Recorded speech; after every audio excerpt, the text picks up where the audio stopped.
What is going on, guys? It is Guns as always, and today we are going to test attachments out on weapons and their various effects on weapons. We're going to start with the UMP and test effects on the UMP. First up is going to be the quick draw mag versus the extended mag. Now, the quick draw mag, all it does is allow you to reload faster. Some people believe that the quick draw mag allows you to ADS faster, and that's simply not true. I'm going to do a comparison test here in just a second. But as you can see, that reload is quicker than the extended mag reload. It's about 20 to 30% faster overall, but there are reasons to have an extended mag versus a quick draw mag. And now we're going to actually test if there's an ADS difference between an extended mag and a quick draw mag, which there is not. I'm just going to go ahead and let you know there is not one.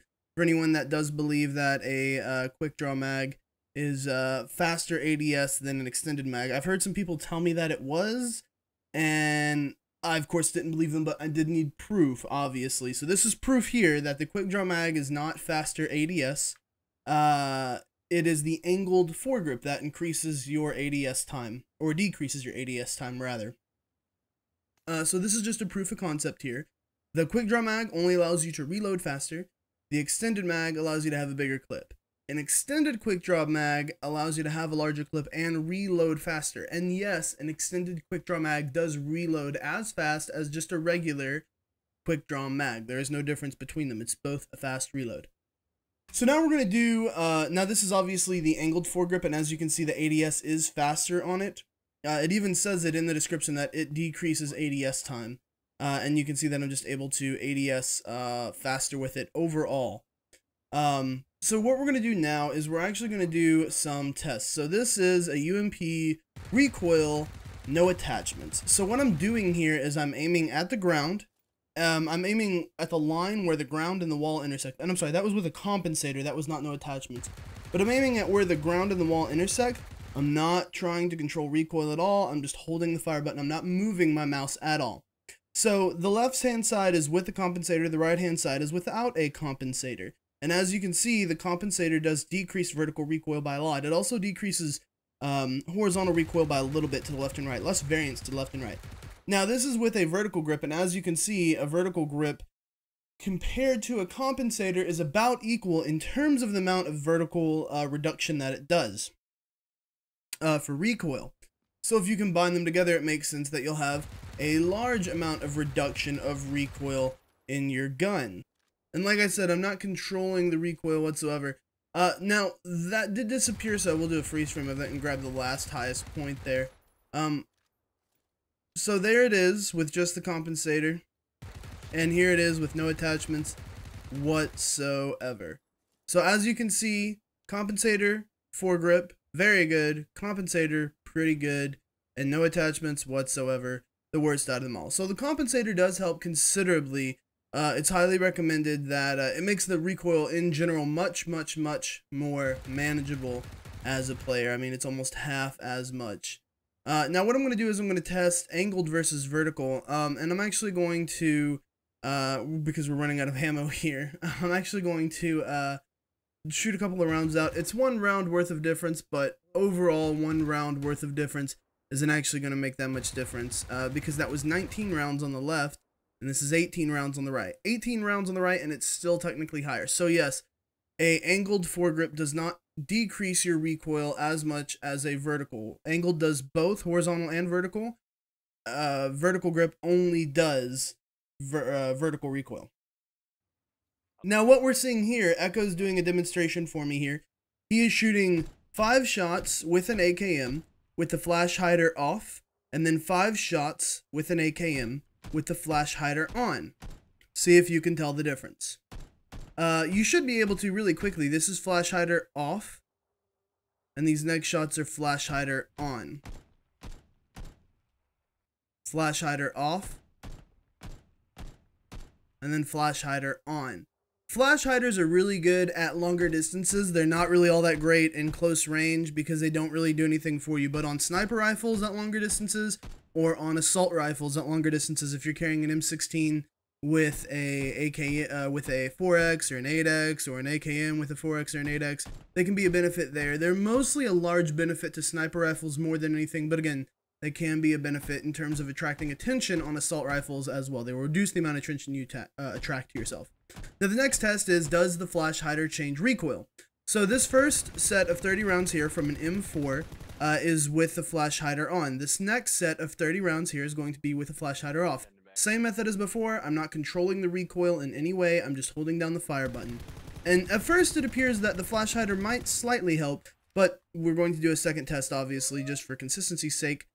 And the second test will show that no, the flash hider does not change recoil in any way whatsoever. It's pretty consistent across the board in terms of its variation of how wide and how tall the column is here. And we're going to do another one again, just to be certain. What I've also noticed is that the M4 actually has a slight kick to the left as you're shooting it, which you'd have to maintain recoil control on that. And the last thing that we're going to be doing today is silencers. Now, I will go ahead and say silencers do decrease recoil, okay? Silencers do decrease recoil about as much as a compensator does. I believe they're slightly less, but it does decrease about as much as a compensator does. So silencers are very good attachments for the fact that they are silenced. Now, I did have a long discussion with somebody in the comments not too long ago about whether or not silencers in this game decrease damage, and they don't. We're both downing each other right now, and we're both going to then use a med kit on each other, okay? So that way we are at perfect health across the board, and we're shooting each other.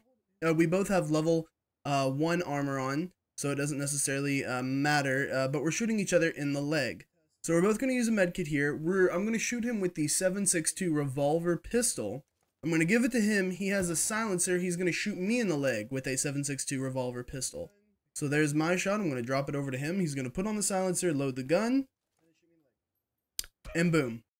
No damage difference in silencers whatsoever.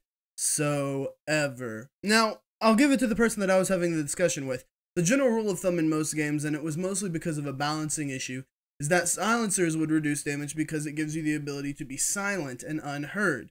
And in this game, it makes more sense in general as to what they're doing.